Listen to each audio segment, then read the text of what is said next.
With 5, really 6 seasons of Breaking Bad, 6 seasons of Better Call Saul, and El Camino shoved in the middle, the Breaking Bad universe has given us 126 episodes of memorable characters over 15 years. In this video, we're going to look at each important character's final scene, chronologically in the real world.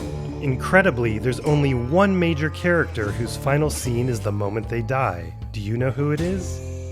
With so many characters coming back in Better Call Saul and El Camino, we don't have many major goodbyes in Breaking Bad. Hey, Ted. The first one is Ted's shocking last scene in the final season premiere. I haven't said anything. Good. In the Breaking Bad finale, we say goodbye to 5 notable characters who never return. Elliot, if we're gonna go that way, you'll need a bigger knife. In Gretchen and Elliot's final scene, they're scared into holding on to Walt's money for Walt Jr.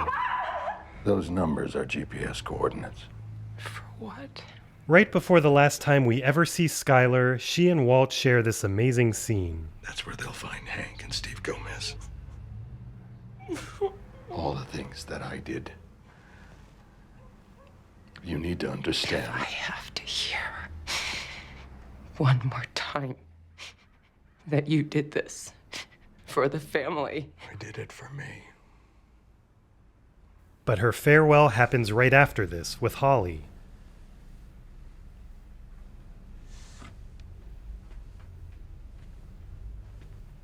And right after that is our silent goodbye to Walt Jr., who has no lines in this episode. Next, we jump to the second season of Better Call Saul for our farewell to Tuco. Mike tricks him into getting arrested and going to jail, where he'll meet Skinny Pete. He goes out with his signature laugh, unless you consider the Popcorners commercial canon, in which case this is Tuco's last appearance. We're gonna eat a lot of snacks together. Popcorners. Break into something good. In the season 4 finale, we say farewell to 3 interesting characters. We hadn't seen lovable Ernie since the 3rd episode of season 3, but he makes one final appearance in this flashback, going out with Gusto. Man, Ernie's really going for it. Yes, he is. Yep. I will walk out there to get a better look. While we're here, let's mention Werner Ziegler, who's not the major character I was talking about at the beginning, but is someone whose last scene is the moment of their death. Yeah. I can work with this. The last time we see Gale, he's introduced to the beginnings of the Super Lab. I am certain that I could do a rudimentary cook, at the very least. Not until it is ready. I am gonna go up and check the... Okay. It's El Camino time with 6 character farewells. Badger drives Jesse's car to the border, successfully convincing everyone to think Jesse escaped to Mexico. Right after, we say goodbye to Skinny Pete, who shows off his mane for the first time. This might keep you from getting spotted. Why are you doing all this? Dude, you're my hero and shit. It's Jesse. El Camino gives us a chance to reunite with Jesse's poor parents. Jesse, is that you? Do you think you guys could come get me, maybe? We're on our way. Hey. You did your best. And whatever happened with me, it's on me. Okay? Kenny, if he breaks his leg, he's not going to be able to cook. In Todd's final scene, he's mostly a bystander to Kenny and Neil torturing Jesse. The movie ends with a Jane flashback. It's her second post-death flashback, with the other one being in season 3 of Breaking Bad. And both take us to the exact same day, Jesse and Jane's trip to the Georgia O'Keeffe Museum. I've gone where the universe takes me my whole life. It's better to make those decisions for yourself. Back to Better Call Saul. That will be a very difficult part to obtain. Ed the Disappearer's last scene was filmed at the same time as his El Camino scenes. The actor, Robert Forster, unfortunately passed away the day of the El Camino premiere, and this episode of Better Call Saul was dedicated to him. Hey, Domingo! Start talking. In Crazy Eight's final scene, we see him become a DEA informant, which ultimately leads to the bust of Emilio and Jesse's reunion with Walt in the Breaking Bad pilot. He's not just anyone's CI either.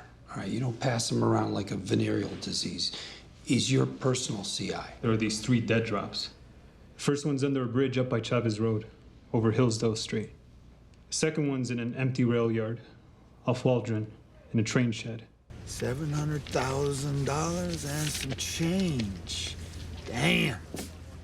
We sure took a bite out of crime tonight, McGruff. Booby prize. We put Molina back out on the street. Who knows what else he's gonna scare up. Yeah, I won't go upstream, Gomi, not downstream. I find Hank and Gomi's final scene fascinating because it shows that Hank is smart, serious, and driven from the beginning, and his early Breaking Bad persona is just a facade. All righty. Everybody, circle up, circle up. Despite being disappointed, he's all smiles when addressing the team. Great work across the board. APD, yeah, you guys are first rate. We're putting bracelets on 3 shitbirds as we speak. And better yet, we got ourselves a buttload of money. Stay strong, my friend. We have come so far. Tomorrow, you and I are going to the rodeo. The rodeo? Yeah, to see the cowboys.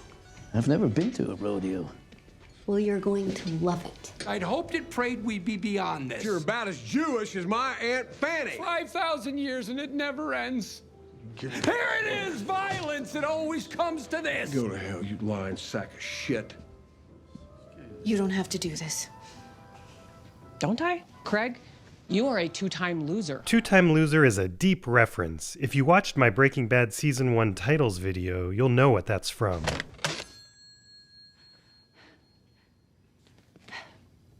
Please. We'll do anything. Our goodbye to the Kettlemans very much mirrors their first appearance in the Better Call Saul pilot. Letter of engagement. Yeah, so... We're not signing anything. In Huell's final scene, he asks a very insightful question. You're a lawyer. You make good money, right? Good days and bad, but yeah. Legit money, on the level. Yeah, so? Your wife's a lawyer? A legit lawyer? Yeah. Why you do all this? We're doing the Lord's work here. If you say so. Be seeing. Nacho wins the prize for Most Badass Farewell Speech. I put you in that chair. Oh yeah, your heart meds. I switched them for sugar pills. You were dead and buried, and I had to watch this asshole bring you back. So when you are sitting in your shitty nursing home and you're sucking down on your Jell-O night after night for the rest of your life, you think of me. Es suyo.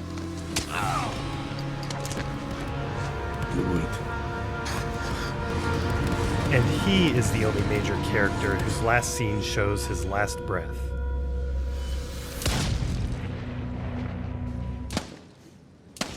This is the only time we see Stacy and Kaylee in Season 6, and we learn that Mike is using Gus's men to protect them from potential Lalo retribution. Hey, you do what your mother says. The stars will still be in the sky tomorrow night. Howard and Lalo's morbid but brilliant last scene is them being buried under the super lab.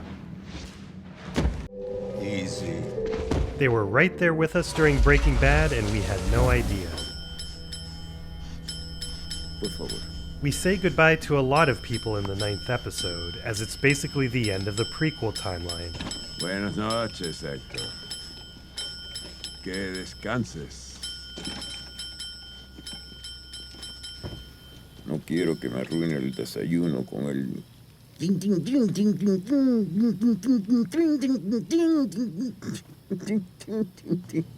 Ay, ay, ay. Cuando te miré los ojos, el odio.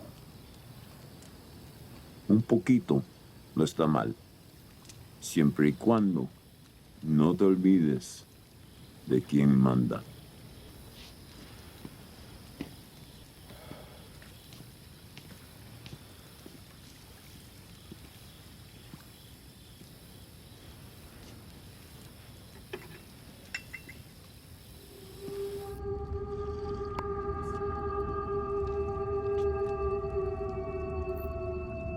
The bottle itself is... You'll appreciate this. I'll be right back.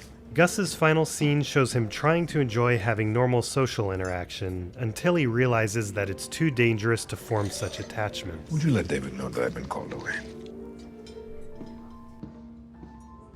There's a deleted scene that shows his last scene was going to be this walk out of the restaurant, which mirrors his infamous death scene. Look how even the right side of his face is missing in the shadows in this new scene. There'll be justice. In Manuel's final scene, he puts Mike in his place. Justice? I'm sorry, my Spanish. Justicia, justice. What you talk about is not justice. What you talk of is revenge. Todos son iguales. Jimmy. Saul. Bye, Rich. In all the years that you worked with him, have you witnessed anything like this? Even a hint? Where did it come from? Didn't it just fall out of your locker? Cocaine. He is living a life outside his life. Yes, he is. As they sometimes say. Yep. Running out. Howard? I am fine. I think a recess is in order. Cheryl, this really isn't the time or the place. Please excuse me. Her sister's here somewhere. I'm gonna go find her. Emilio Koyama? Where's your paperwork? I don't do no paperwork. He doesn't do paperwork. Who cares? Come on. The last time we see Francesca is when Kim is at Saul's office signing the divorce papers. This leads right into Jesse's goodbye, filmed just like Skyler and Walt's last major scene together. You got him off like scot-free. That was pretty slick, yo. This guy, any good? When I knew him, he was. First thing we do, take $6 million and build a time machine. You look like a history buff, right? What, would you go to Civil War times or ancient Rome? Oh, Christ. March 17th, 1984. The finale starts with a Bagman flashback that gives us the last of Mike. Day I took my first bribe. In the Charles Dickens-like structure of this episode, he serves as the ghost of Christmas present. May 10, 1965. That's the day Warren Buffett took over at Berkshire Hathaway. That's it, buddy. What else? Just ask about regrets and leave all this time-traveling nonsense out of it. My regrets. Walt serves as the ghost of Christmas future.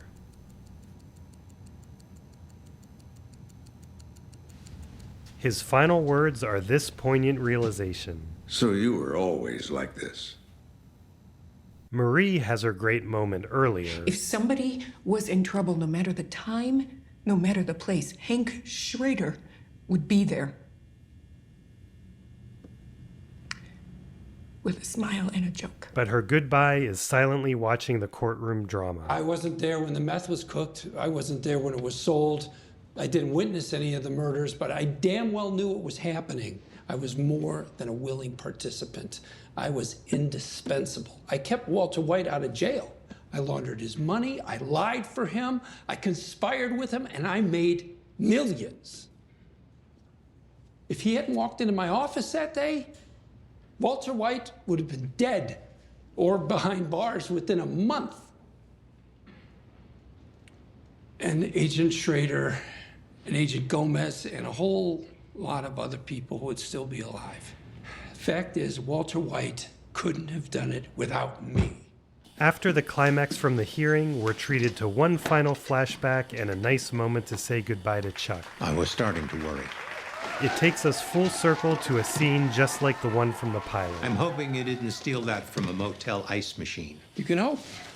If you don't like where you're heading, there's no shame in going back and changing your path. When have you ever changed your path? Hey, think on it. We always end up having the same conversation, don't we?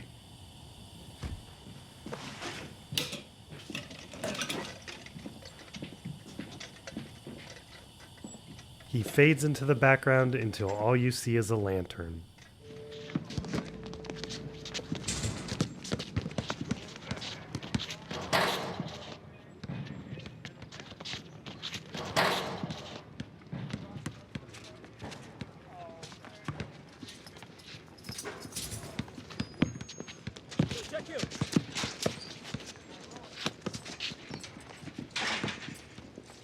Finally, our farewell to Kim and then Jimmy is the way the entire Breaking Bad universe ends. By the way, in case there's any doubt, you should always watch things in the order they're released, and I'll die on that hill. It's true for Star Wars, it's true for Marvel movies, it's true for anything. Although in this case, I do think it's fine to watch El Camino anytime after Breaking Bad. Let's welcome the newest channel member, U23. Thanks to all my members, and thanks to all my subscribers. If you haven't entered the Zafiro Añejo giveaway yet, be sure to check out that video.